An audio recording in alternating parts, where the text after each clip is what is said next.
നമസ്കാരം, ന്യൂസ് അപ്ഡേറ്റ്സിലേക്ക് സ്വാഗതം. പ്രധാന വാർത്തകൾ നോക്കാം. 4 ദിവസത്തെ കാത്തിരിപ്പിനൊടുവിൽ ഹേമ കമ്മിറ്റി റിപ്പോർട്ടിൽ പ്രതികരിച്ച് താരസംഘടന. നടന്നത് ഒറ്റപ്പെട്ട സംഭവങ്ങളെന്ന് ലഘൂകരിച്ച് ജനറൽ സെക്രട്ടറി. തെറ്റ് ചെയ്തവർക്കെതിരെ കേസെടുത്ത് അന്വേഷിക്കട്ടെയെന്നും സിദ്ദിഖ്. ഇവിടെ ഒറ്റപ്പെട്ട 1-2 സംഭവങ്ങൾ എവിടെയോ റിപ്പോർട്ട് ചെയ്തിട്ടുണ്ടെന്നുള്ള ഒരു അറിവിന്റെ അടിസ്ഥാനത്തിൽ ഒരു വ്യവസായ മേഖലയെ അല്ലെങ്കിൽ ജനങ്ങൾ ഒരുപാട് ഇഷ്ടപ്പെടുന്ന കുറെ ആളുകളെ അടച്ചാക്ഷേപിക്കുന്ന ഒരു പ്രവണത നല്ലതല്ല. റിപ്പോർട്ടിലെ ആരോപണങ്ങൾ തള്ളി ജോമോൾ അടക്കമുള്ള വനിതാ ഭാരവാഹികളും. തന്റെ പരാതിയിൽ അമ്മ നടപടിയെടുത്തതെന്തെന്ന് നടി ദിവ്യ ഗോപിനാഥ്.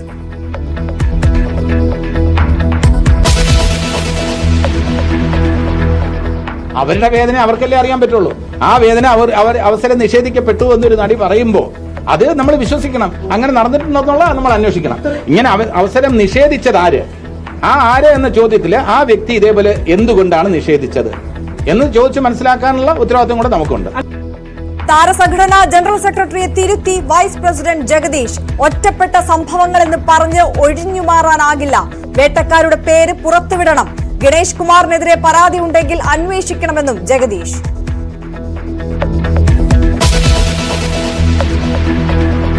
ഹേമ കമ്മിറ്റി റിപ്പോർട്ടിൽ 5 പേജുകൾ ഒഴിവാക്കിയതെന്തിന്?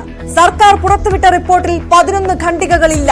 വെട്ടിമാറ്റിയത് കാസ്റ്റിംഗ് കൗച്ച് ഭാഗത്തെ 97 മുതൽ 107 വരെയുള്ള ഖണ്ഡികകൾ. വിവരം മറച്ചുവെച്ചത് വിവരാവകാശ നിയമത്തിന്റെ ലംഘനം. ഒഴിവാക്കുന്ന ഭാഗം അപേക്ഷകരെ അറിയിക്കണമെന്ന നിർദ്ദേശം മറികടന്നു.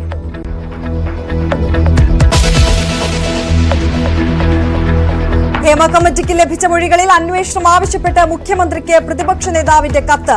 സർക്കാരിന്റെ കൈകടത്തൽ ഉണ്ടായിട്ടില്ലെന്ന് MV ഗോവിന്ദൻ. സിനിമ കോൺക്ലേവിൽ പ്രതീക്ഷയില്ലെന്ന് WCC.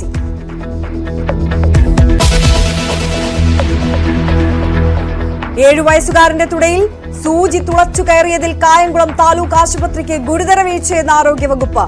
വീഴ്ച വരുത്തിയ മുഴുവൻ ജീവനക്കാരെയും സ്ഥലം മാറ്റാൻ ഉത്തരവിട്ട് DMO. News 18 big impact.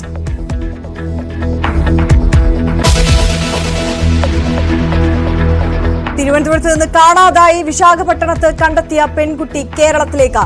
പെൺകുട്ടിയെ കേരള പോലീസിന് കൈമാറി. കുട്ടിയുമായി പോലീസ് സംഘം നാളെ തിരിക്കും.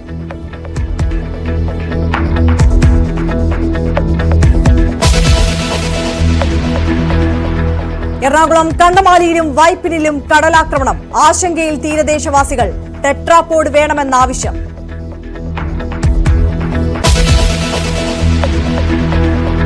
യുക്രൈനിലെ സമാധാന ശ്രമങ്ങൾക്ക് പിന്തുണ നൽകി ഇന്ത്യ.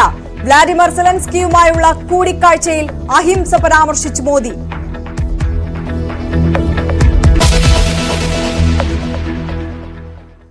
വിശദമായി നോക്കാം. സമ്മർദ്ദങ്ങൾക്ക് ഒടുവിൽ ഹേമ കമ്മിറ്റി റിപ്പോർട്ടിൽ മൗനം വെടിഞ്ഞ താരസംഘടന അമ്മ.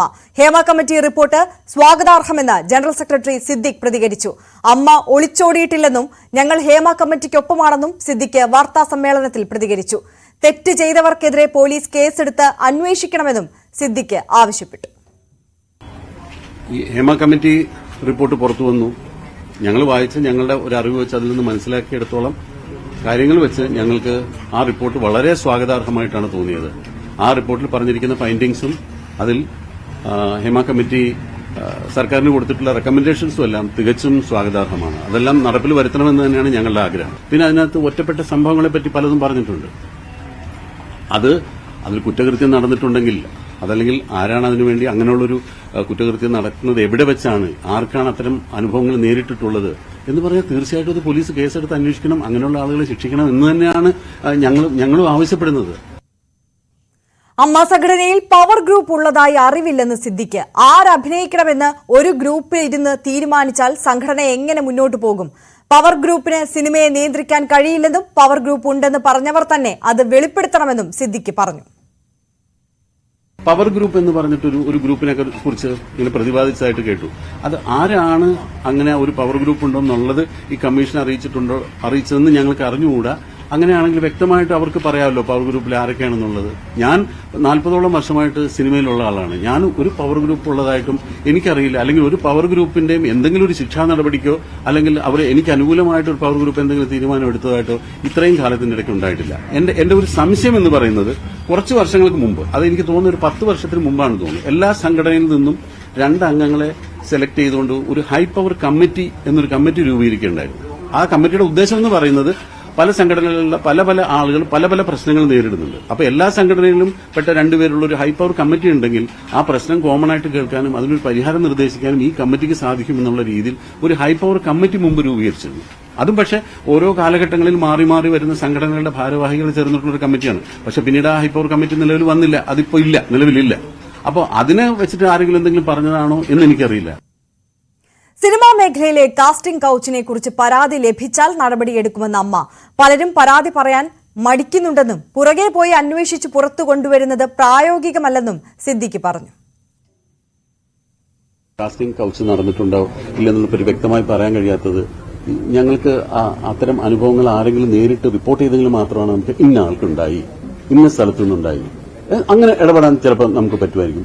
അതല്ലാതെ ഇത് നേരത്തെ പറഞ്ഞ പോലെ പറയാൻ ഭയപ്പെടുന്നു എന്നൊക്കെ പറയുമ്പോൾ പിന്നെ നമുക്കത് അന്വേഷിച്ച് കണ്ടുപിടിക്കാനുള്ള ഒരു ചുമതല ഏറ്റെടുക്കാൻ സാധിക്കാത്തതുകൊണ്ടാണ്. നേരെ മറിച്ച് ഇങ്ങനെ ഒരു കാസ്റ്റിംഗ് കൗച്ച് ഒരാളുടെ ഭാഗത്തുണ്ടായിരുന്നത് തീർച്ചയായിട്ടും അതിന് നടപടി എടുത്തിരിക്കാൻ അതിനൊരു ബുദ്ധിമുട്ടില്ല. ഹേമ കമ്മിറ്റി റിപ്പോർട്ട് ചർച്ച ചെയ്യാൻ അടിയന്തര എക്സിക്യൂട്ടീവ് ഉടൻ ചേരും. യോഗത്തിൽ നിയമപരമായ തുടർ നടപടികൾ ആലോചിക്കും. പല വനിതാ മെമ്പർമാരെയും ഹേമ കമ്മിറ്റി വിളിച്ചിട്ടില്ലെന്നും പല പരാതികളും കേട്ടിട്ടില്ലെന്നും സിദ്ദിഖ് പ്രതികരിച്ചു. സമയമുണ്ടല്ലോ, നമുക്ക് ആലോചിച്ചിട്ട്, അത് ഞാൻ ഒരാൾ ഒറ്റയ്ക്ക് പറയേണ്ട തീരുമാനമല്ല. അടുത്ത എക്സിക്യൂട്ടീവ് കമ്മിറ്റി നമ്മൾ ഇമ്മീഡിയറ്റ് കൂടുന്നുണ്ട്. ഇങ്ങനെ വരുമ്പോൾ അതിൽ നിന്ന് നമ്മളുടെ കാര്യങ്ങൾ ക്ലിയർ ചെയ്യാനായിട്ട് കോടതിയിലാണ് മൂവ് ചെയ്യേണ്ടത്, കോടതിയിൽ മൂവ് ചെയ്യണം. നിയമപരമായ സഹായങ്ങൾ ആവശ്യപ്പെട്ടെങ്കിൽ ചെയ്യണം. തീർച്ചയായിട്ടും അത് അമ്മ എക്സിക്യൂട്ടീവ് കമ്മിറ്റിയിൽ ആലോചിച്ചതിന് ശേഷം അതിനൊരു തീരുമാനം എടുക്കുന്നു. റിപ്പോർട്ടിന്റെ പേരിൽ മേഖലയെ മുഴുവൻ അടച്ചാക്ഷേപിക്കരുതെന്ന് അമ്മ, എല്ലാവരും മോശക്കാരാണെന്ന തരത്തിൽ പ്രതിപാദിക്കുന്നതിൽ വിഷമമുണ്ടെന്നും സംഘടനയെ പ്രതിക്കൂട്ടിലാക്കാനുള്ള മാധ്യമ ശ്രമങ്ങളിൽ വേദനയുണ്ടെന്നും സിദ്ദിഖ് പറഞ്ഞു. ആകെ ഞങ്ങൾക്ക് അതിനകത്തൊരു വിഷമം തോന്നിയൊരു കാര്യം എന്ന് പറഞ്ഞാൽ, ഒരു ജനറലൈസ് ചെയ്തുകൊണ്ട് ഈ സംഘടനയിൽ മുഴുവൻ അല്ല, ഈ ഇൻഡസ്ട്രിയിൽ, മലയാളം സിനിമ ഇൻഡസ്ട്രി മുഴുവൻ ഇങ്ങനെയാണ്, വളരെ മോശപ്പെട്ട രീതിയിലാണ് ഇൻഡസ്ട്രി നടന്നു പോകുന്നത്, അവിടെ ഉള്ളവരെല്ലാവരും മോശക്കാരാണ് എന്നുള്ളൊരു പ്രതിപാദിക്കുന്ന രീതിയിൽ ചില വാചകങ്ങൾ വന്നതിനോട് മാത്രമാണ് ഞങ്ങൾക്കൊരു എതിർപ്പുള്ളത്. എവിടെയോ ഒറ്റപ്പെട്ട 1-2 സംഭവങ്ങൾ എവിടെയോ റിപ്പോർട്ട് ചെയ്തിട്ടുണ്ടെന്നുള്ള ഒരു അറിവിന്റെ അടിസ്ഥാനത്തിൽ ഒരു വ്യവസായ മേഖലയെ അല്ലെങ്കിൽ ജനങ്ങൾ ഒരുപാട് ഇഷ്ടപ്പെടുന്ന കുറെ ആളുകളെ അടച്ചാക്ഷേപിക്കുന്ന ഒരു പ്രവണത നല്ലതല്ല. അത് ഞങ്ങൾക്ക് ഒരുപാട് ദുഃഖമുണ്ടാക്കുന്ന ഒരു കാര്യമാണെന്ന് ഞങ്ങൾ എല്ലാ പ്രേക്ഷകരെയും വളരെ വിഷമത്തോടു കൂടി തന്നെയാണ് ഞങ്ങൾ ആ വിവരം അറിയിക്കുന്നത്. പ്രതിഫലം കിട്ടാത്ത പല പ്രശ്നങ്ങളിലും അമ്മ ഇടപെട്ടിട്ടുണ്ടെന്ന് സിദ്ദിഖ്. ഇന്റേണൽ കംപ്ലയിന്റ്സ് കമ്മിറ്റി വെക്കേണ്ടത് തൊഴിലുടമയാണെന്നും അമ്മയ്ക്കുള്ളിൽ ഇന്റേണൽ കംപ്ലയിന്റ്സ് കമ്മിറ്റി ഇല്ലെന്നും സിദ്ദിഖ് പറഞ്ഞു. സിനിമാ മേഖലയിലെ തൊഴിലെടുക്കുന്ന ആളുകൾ അനുഭവിക്കുന്ന ഒരു ബുദ്ധിമുട്ടെന്ന് പറയുന്നത് അവരുടെ പ്രതിഫലം പ്രോപ്പറായിട്ട് കിട്ടാതെ വരിക. അങ്ങനെയുള്ള കംപ്ലയിന്റുകൾ ഒരുപാട് അമ്മ പരിഹരിക്കാറുണ്ട്. ഇന്റേണൽ കംപ്ലയിന്റ് കമ്മിറ്റി ചെയ്യേണ്ടത് ഒരു തൊഴിലുടമയാണ്. ഒരു തൊഴിലുടമയാണ്, അതായത് പ്രൊഡ്യൂസറാണ് ഒരു ഇന്റേണൽ കംപ്ലയിന്റ് കമ്മിറ്റി വെക്കേണ്ടത്. അതിൽ അമ്മയ്ക്ക് അതിനകത്തൊരു നിർദ്ദേശം വെക്കാനോ അതല്ലാതെ അത് ബലം പ്രയോഗിക്കാനോ അതിൽ നിർബന്ധമായിട്ട് ചെയ്തേ പറ്റുമെന്ന് പറയാനോ ഒരു സ്വാതന്ത്ര്യമില്ല. അത് ഒരു തൊഴിലുടമ ചെയ്യേണ്ടതാണ്. അവിടെ ഉണ്ടാകുന്ന ആ തൊഴിൽ മേഖലയിൽ ഉണ്ടാകുന്ന സ്ത്രീകൾക്ക് ഉണ്ടാകുന്ന കംപ്ലയിന്റുകൾ ആ തൊഴിലുടമ പല ഷൂട്ടിംഗ് സെറ്റിലും ഇന്റേണൽ കംപ്ലയിന്റ് കമ്മിറ്റി ഉണ്ടെന്നാണ് എനിക്കറിയാൻ കഴിഞ്ഞിട്ടുള്ളത്. ഹേമ കമ്മിറ്റി റിപ്പോർട്ടിൽ അമ്മയിൽ ഭിന്നാഭിപ്രായം. ഒറ്റപ്പെട്ട സംഭവങ്ങളാണ് റിപ്പോർട്ടിൽ പറയുന്നതെന്ന ജനറൽ സെക്രട്ടറി സിദ്ദിഖിന്റെ വാദത്തെ തിരുത്തി വൈസ് പ്രസിഡന്റ് ജഗദീഷ്. ഒറ്റപ്പെട്ട സംഭവങ്ങളെന്ന് പറഞ്ഞ് ഒഴിഞ്ഞു മാറാനാവില്ലെന്നും അമ്മയുടെ പ്രതികരണം വൈകിയതിൽ പൊതുസമൂഹത്തോട് ക്ഷമ ചോദിക്കുന്നുവെന്നും ജഗദീഷ് പറഞ്ഞു. അതേസമയം WCC ആവശ്യപ്പെടുന്നവരെ കോൺക്ലേവിൽ നിന്ന് ഒഴിവാക്കാൻ സർക്കാർ തീരുമാനിക്കുകയാണെങ്കിൽ അമ്മ അത് അംഗീകരിക്കുമെന്നും ജഗദീഷ് പ്രതികരിച്ചു. വേട്ടക്കാരന്റെ പേര് ഒഴിവാക്കാൻ ആരും പറഞ്ഞിട്ടില്ലെന്ന് ജഗദീഷ് പറഞ്ഞു. ആരോപണങ്ങൾ നേരിടുന്നവർ അഗ്നിശുദ്ധി വരുത്തട്ടെ എന്നും അദ്ദേഹം പ്രതികരിച്ചു. സിനിമയിൽ എക്സ്പ്ലോയിറ്റേഷൻ ഉണ്ടാകാതെ ഇത് ഭാവനയിൽ വിരിഞ്ഞ കാര്യമായിട്ട് ആൾക്കാർ പരാതി പറയുമോ? എക്സ്പ്ലോയിറ്റേഷൻ നേരിട്ടവർ തന്നെ ആയിരിക്കണം പരാതി ബോധിപ്പിച്ചിട്ടുള്ളവർ. ആ എക്സ്പ്ലോയിറ്റേഷൻ പറഞ്ഞ് പരാതി രേഖപ്പെടുത്തുമ്പോൾ അതൊന്നും നടക്കുന്നില്ല, അങ്ങനെയൊന്നും നടന്നിട്ടില്ല എന്ന് പറയാൻ നമ്മളാരാണ്?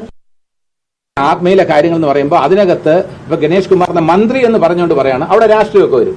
ഞാൻ രാഷ്ട്രീയത്തിൽ ഇല്ല. ഒന്നാമത് രാഷ്ട്രീയത്തിലില്ല. രണ്ടാമത് അദ്ദേഹത്തിനെതിരെ മത്സരിച്ച് പരാജയപ്പെട്ട ഒരാളാണ്. അപ്പൊ ആ രാഷ്ട്രീയം അദ്ദേഹത്തിനെതിരെ ഒരു കോൺഫ്ലിക്ട് ഓഫ് ഇൻട്രസ്റ്റ് അല്ല ഇവിടെ. അതെ അതെ. അപ്പൊ അദ്ദേഹത്തിനെതിരെ ഞാൻ പറഞ്ഞല്ലോ, ആർക്കെതിരെ ആരോപണം വന്നിട്ടുണ്ടെങ്കിലും സമഗ്രമായ അന്വേഷണം വരണം. ഒരു നടി പറഞ്ഞിട്ടുണ്ടെങ്കിൽ അതെന്താ നമ്മൾ അവിശ്വസിക്കേണ്ട കാര്യമില്ലല്ലോ. ആ നടി പറഞ്ഞ കാര്യങ്ങൾ മീഡിയ വിശ്വസിക്കുന്നു, പിന്നെ നമ്മൾ അവിശ്വസിക്കേണ്ട കാര്യം എന്താ? നിങ്ങൾക്ക് ബോധ്യമുണ്ടെങ്കിൽ തീർച്ചയായിട്ടും ഞങ്ങൾ നിങ്ങളുടെ കൂടെയാണ്. ഹേമ കമ്മിറ്റി റിപ്പോർട്ടിൽ തന്റെ അച്ഛൻ തിലകൻ പറഞ്ഞതിനപ്പുറം ഒന്നുമില്ലെന്ന് നടൻ ഷമ്മി തിലകൻ. പവർ ഗ്രൂപ്പ് ആരൊക്കെ എന്ന് പറയുന്ന ആദ്യ സംഘം ഹേമ കമ്മിറ്റി അല്ല. പവർ ഗ്രൂപ്പിനെ കുറിച്ച് പറഞ്ഞാൽ അച്ഛനെ സ്നേഹിക്കുന്ന മകന്റെ രോദനം മാത്രമായി അത് മാറും. സിനിമയിലെ ലൈംഗിക അതിക്രമം മലയാള സിനിമ തുടങ്ങിയ കാലം മുതൽ ഉണ്ടായതാണ്. ചാരിറ്റി ആക്ട് പ്രകാരം രൂപം കൊണ്ട അമ്മ സംഘടനയുടെ അധികാരം സംബന്ധിച്ച ധാരണ ഭാരവാഹികൾക്ക് ഉണ്ടാകണമെന്നും ഷമ്മി തിലകൻ പറഞ്ഞു. അത് സത്യമായിട്ട് എനിക്ക് ഉണ്ടായിട്ടുണ്ട്. അതിന് ഞാൻ ഒരു വ്യക്തിമാണെന്നുള്ളത് നിങ്ങൾക്ക് എല്ലാവർക്കും അറിയാവുന്നുണ്ട്. എന്നെ പുറത്താക്കിയതൊക്കെ നിങ്ങൾക്ക് അറിയാവുന്ന കാര്യമാണ്. അത് ഇല്ലാന്ന് എനിക്ക് പറഞ്ഞു കഴിഞ്ഞാൽ ഇല്ലാതാവില്ലല്ലോ. ഉണ്ട്, സത്യമാണത്. അങ്ങനെ എത്ര സിനിമകളിൽ നിന്ന് ഒഴിവാക്കപ്പെട്ടിട്ടുണ്ട് അങ്ങനെ ഒരു? അത് ഈ പറഞ്ഞ കോമ്പറ്റീഷൻ കമ്മീഷൻ ഓഫ് ഇന്ത്യ ആ ജഡ്ജ്മെന്റ് വായിച്ചാൽ തന്നെ ഒരു എണ്ണം തെളിവായിട്ട് കിട്ടും.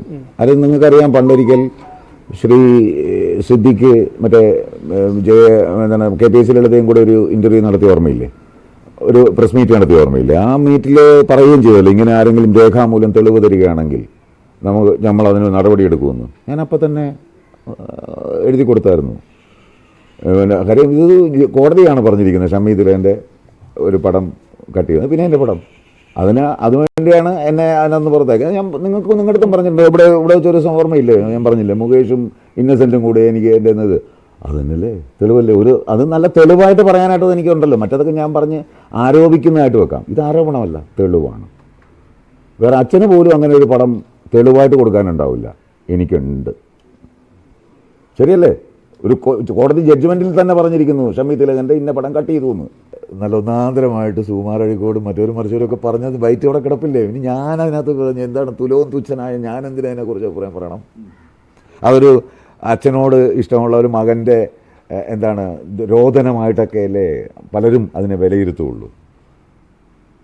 എനിക്ക് സത്യം പറഞ്ഞാൽ നിങ്ങളെയൊക്കെ മുമ്പിൽ അച്ഛൻ്റെ ഉള്ള നിങ്ങളുടെയൊക്കെ ഇഷ്ടത്തിന് മുമ്പിൽ ഞാനൊക്കെ ഒന്നും അല്ല എന്നുള്ളത് എനിക്ക് പറയാനുള്ളൂ. കാര്യം ജനങ്ങൾ അങ്ങനെയാണ് പ്രതികരിച്ചു കൊണ്ടിരിക്കുന്നത്. ഞാനത് കാണുമ്പോൾ തന്നെ എൻ്റെ പലയിടത്തും കണ്ണ് നിറയാണ്. ഈ ആളുകൾക്ക് എന്താണ് ഇത്രയും ഇഷ്ടമങ്ങിയടുത്ത് എന്നുള്ള തോന്നൽ വരികയാണ്. അപ്പോൾ പിന്നെ അവിടെ എനിക്കെന്താ പറയാനുള്ളത്? എനിക്കവിടെ പറയാൻ ഒരു റൈറ്റും ഇല്ല. കാര്യം തിലകൻ എന്ന് പറയുന്നത് ഒരു പബ്ലിക് പ്രോപ്പർട്ടിയാണ്. ഒരു കോൺക്ലേവ് എന്ന് പറഞ്ഞാൽ എന്താണ്? ഈ ഇരയും വേട്ടക്കാരും കൂടെ ഒരുമിച്ചിരുന്നുള്ളതാണോ കോൺക്ലേവ് എന്ന് പറയുന്നത്? അത് ശരിയാണോ അതങ്ങനെ ചോദിക്കുന്നത്? അതെന്ത് ന്യായമാണ് അതങ്ങനെ കോൺക്ലേവ് എന്ന് പറയുന്നത്? അതാ ഞാൻ പറഞ്ഞു, ചില കോൺക്രീറ്റും കൂട്ടി അങ്ങോട്ട് അടിച്ചങ്ങോട്ട് ഇരുത്ത്, അതോടെ തീരും എല്ലാം. തനിക്ക് നേരെയുണ്ടായ ദുരനുഭവത്തിൽ അമ്മ എന്ത് നടപടി സ്വീകരിച്ചുവെന്ന് നടി ദിവ്യ ഗോപിനാഥ്. ന്യൂസ് 18 പ്രൈം ഡിബേറ്റിലായിരുന്നു ദിവ്യയുടെ പ്രതികരണം.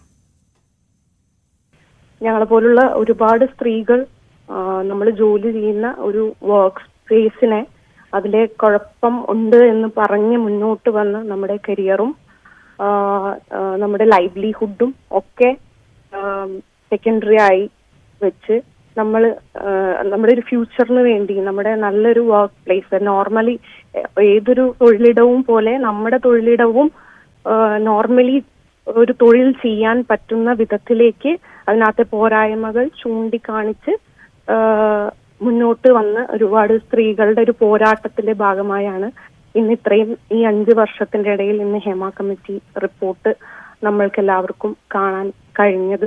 ഇന്ന് പ്രസ് മീറ്റിൽ തന്നെ അവരെടുത്ത ഒരു രീതികളുണ്ട്.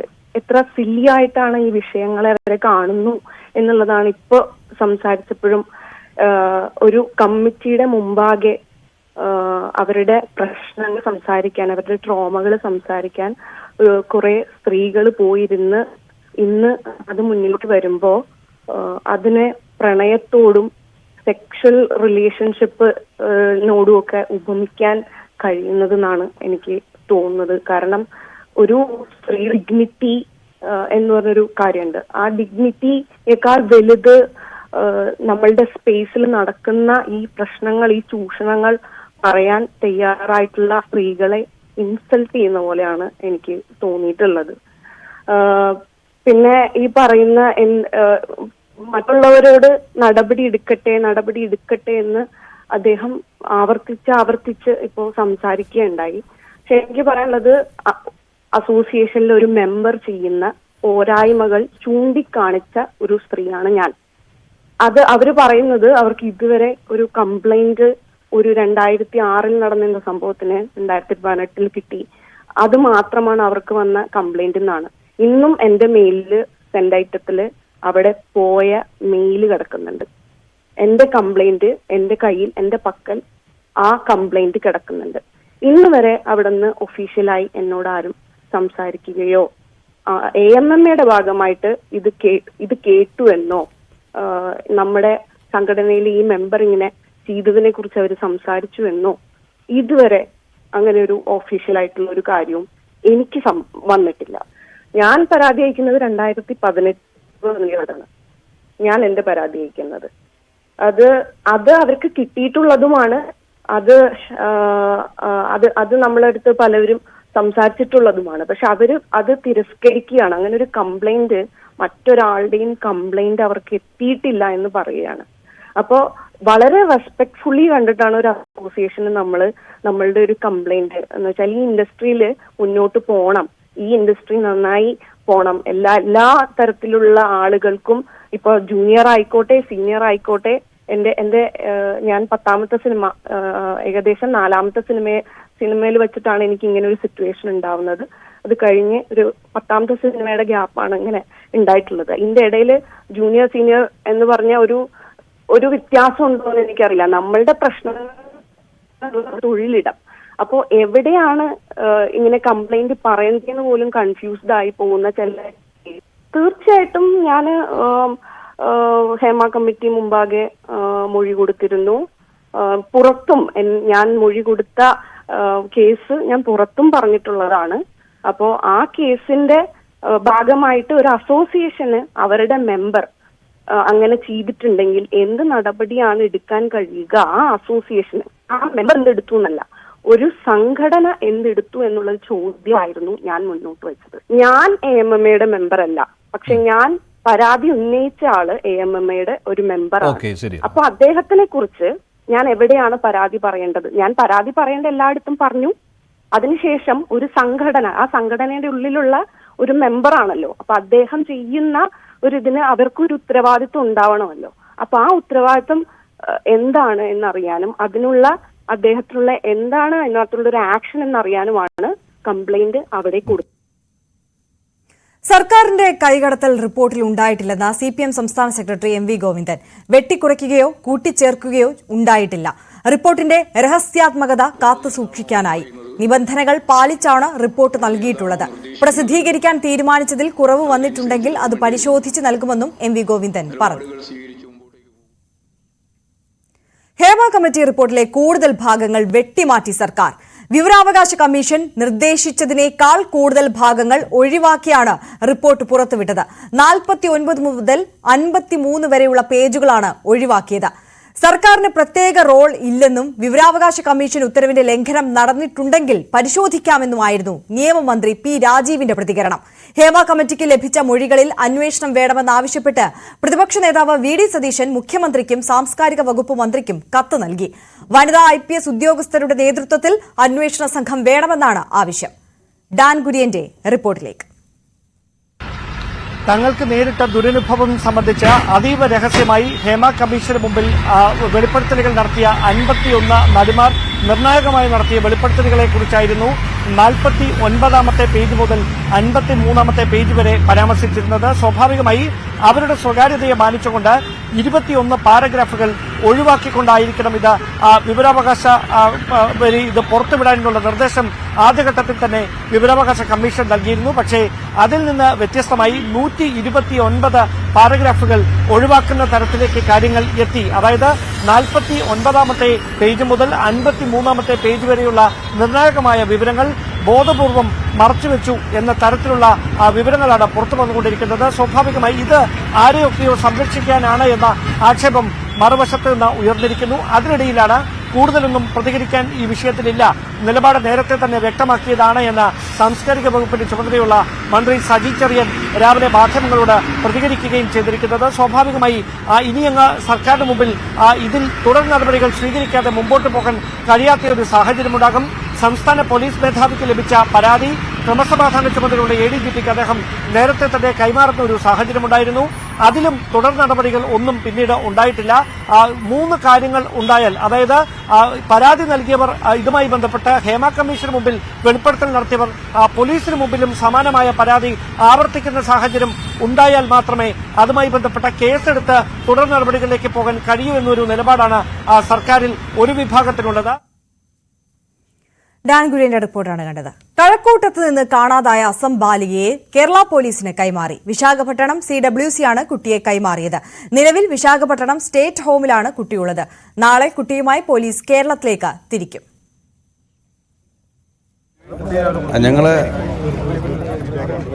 ഞങ്ങൾ ആ മിസ്സിംഗ് കേസിലെ കുട്ടിയെ CWC ഞങ്ങൾ വാങ്ങി നാളെ ഉച്ചയോടുകൂടി ഞങ്ങൾ തിരിച്ച് കേരളയിലോട്ട് പോകുന്നതായിരിക്കും. നമ്മുടെ ഈ മിസ്സിംഗ് ഗേളിനെ ഐഡൻറ്റിഫൈ ചെയ്തിട്ടുള്ളത് നമ്മുടെ ഇവിടുത്തെ മലയാളി അസോസിയേഷനായ അവർക്കാണ്. അവർ ഇവിടെ CWCയിലോട്ട് അവരെ ഇവിടെ അക്കോമഡേറ്റ് ചെയ്തിട്ടുണ്ട്. നാളെ നമ്മൾ അവരെ ടേക്ക് ഓവർ ചെയ്തുകൊണ്ട് പോകും. വിവരങ്ങളുമായി ഡാൻ ഗുര്യന്റെ റിപ്പോർട്ട് കാണാം. ഇന്ന് രാവിലെ വിജയവാഡയിലെത്തിയ കേരള പോലീസ് സംഘമാണ് ഉച്ചയ്ക്ക് ശേഷം 4 മണിയോടെ ഈ വിശാഖപട്ടണത്ത് എത്തി CWC അധികൃതരിൽ നിന്ന് ശിശുക്ഷേമ സമിതിയുടെ ചെയർമാൻ ഉൾപ്പെടെയുള്ളവരെ നേരിൽ കണ്ട് കുട്ടിയെ ഏറ്റുവാങ്ങിയത്. സ്വാഭാവികമായി നമുക്കറിയാം ഈ കുട്ടിയെ കാണാതെ പോയ കേസ് രജിസ്റ്റർ ചെയ്തിരിക്കുന്നത് കഴക്കൂട്ടത്താണ്. സ്വാഭാവികമായി കഴക്കൂട്ടം വരുന്നത് ആറ്റിങ്ങൽ ജൂറിസ്ഡിക്ഷന്റെ പരിധിയിലാണ്. അതുകൊണ്ട് തന്നെ ആറ്റിങ്ങൽ മജിസ്ട്രേറ്റിന് മുമ്പാകെയാണ് കുട്ടിയെ ഹാജരാക്കേണ്ടത്. എന്തായാലും നാളെ ഉച്ചയ്ക്ക് ഇവിടെ നിന്ന് വിശാഖപട്ടണത്തു നിന്ന് തിരിച്ച് ഞായറാഴ്ച രാവിലെ കൊച്ചുവേളിയിലെത്തി തുടർന്ന് മജിസ്ട്രേറ്റിന് മുമ്പിൽ ഹാജരാക്കി കുട്ടിയുടെ മൊഴി എടുക്കുന്നതിന് വേണ്ടിയിട്ടുള്ള നീക്കമായിരിക്കും പിന്നീടുണ്ടാകുക. ആ മൊഴിയുടെ അടിസ്ഥാനത്തിലായിരിക്കും കുട്ടിയെ മാതാപിതാക്കൾക്കൊപ്പം വിടണോ അതോ ശിശുക്ഷേമ സമിതിയിലേക്ക് മാറ്റണമോ എന്ന കാര്യത്തിൽ അന്തിമമായ ഒരു തീരുമാനത്തിലേക്ക് എത്തുക. എന്തായാലും പ്രധാനമായി എടുത്തു പറയേണ്ട കാര്യം, വെറും 50 രൂപ മാത്രം കൈവശം വെച്ചുകൊണ്ട് കഴിഞ്ഞ ദിവസം രാവിലെ 37 മണിക്കൂർ യാത്ര ചെയ്ത 3 സംസ്ഥാനങ്ങൾ പിന്നിട്ട് 1650 കിലോമീറ്ററുകൾക്ക് അപ്പുറത്തേക്ക് ഈ 13 വയസ്സ് മാത്രം പ്രായമുള്ള ബാലിക എത്തി എന്ന് പറയുന്നതാണ് അതിലെ ഏറ്റവും വലിയ ഒരു വിചിത്ര സംഭവമായി മാറിയത്. സ്വാഭാവികമായി എന്തിനാണ് ഈ വീട് വിട്ടത് എന്നതടക്കമുള്ള കാര്യങ്ങളിൽ ഈ പെൺകുട്ടി വീട്ടിൽ നിന്ന് പോകാനിടയായ സാഹചര്യത്തെ കുറിച്ചൊക്കെ പോലീസിന്റെ അന്വേഷണം സമാന്തരമായി നടന്നുകൊണ്ടിരിക്കുകയാണ്. ഇനി കുട്ടിയെ ഇവിടെ എത്തിച്ച് കുട്ടിയുടെ വിശദമായ മൊഴി രേഖപ്പെടുത്തിയതിനു ശേഷമായിരിക്കും ഈ കുടുംബാംഗങ്ങളുമായി ബന്ധപ്പെട്ട വിശദമായ അന്വേഷണം കൂടി പോലീസ് നടത്തുക. ഇന്ത്യ എന്നും സമാധാനത്തിന്റെ പക്ഷത്താണ് നിലകൊണ്ടിട്ടുള്ളതെന്ന് യുക്രൈൻ സന്ദർശനത്തിനിടെ പ്രധാനമന്ത്രി നരേന്ദ്രമോദി. സമാധാനപരമായ പരിഹാരമാണ് മനുഷ്യരാശിക്ക് ഏറ്റവും നല്ലതെന്നും മോദി അഭിപ്രായപ്പെട്ടു. സംഘർഷങ്ങൾ ലഘൂകരിക്കാൻ ഇന്ത്യക്ക് നിർണായക ഇടപെടലുകൾ നടത്താൻ കഴിയുമെന്ന് സെലൻസ്കിയും വ്യക്തമാക്കി. പുടിനുമായി നടത്തിയ ചർച്ചയുടെ വിശദാംശങ്ങളും മോദി സെലൻസ്കിയോട് പങ്കുവച്ചു. രാവിലെ കീവ് സെൻട്രൽ റെയിൽവേ സ്റ്റേഷനിലെത്തിയ മോദി ഇന്ത്യൻ സമൂഹത്തിന്റെ സ്വീകരണം ഏറ്റുവാങ്ങി. റഷ്യ യുക്രൈൻ സംഘർഷത്തിൽ ജീവൻ നഷ്ടപ്പെട്ട കുട്ടികളുടെ സ്മരണയ്ക്കായി ഒരുക്കിയ പ്രദർശനം കണ്ടു. തുടർന്ന് കീവിലെ ഗാന്ധി പ്രതിമയിൽ മോദി പുഷ്പാർച്ചന നടത്തി. തൃശൂർ തൃപ്രയാറിൽ വിദ്യാർത്ഥികൾ ചേരിതിരിഞ്ഞ് ഏറ്റുമുട്ടി. നാട്ടിക ഫിഷറീസ് ഹയർ സെക്കൻഡറി സ്കൂളിലെ +1, +2 വിദ്യാർത്ഥികളാണ് നടു റോഡിൽ തമ്മിൽ തല്ലിയത്. പോലീസ് എത്തിയപ്പോഴേക്കും വിദ്യാർത്ഥികൾ ഓടി രക്ഷപ്പെട്ടു.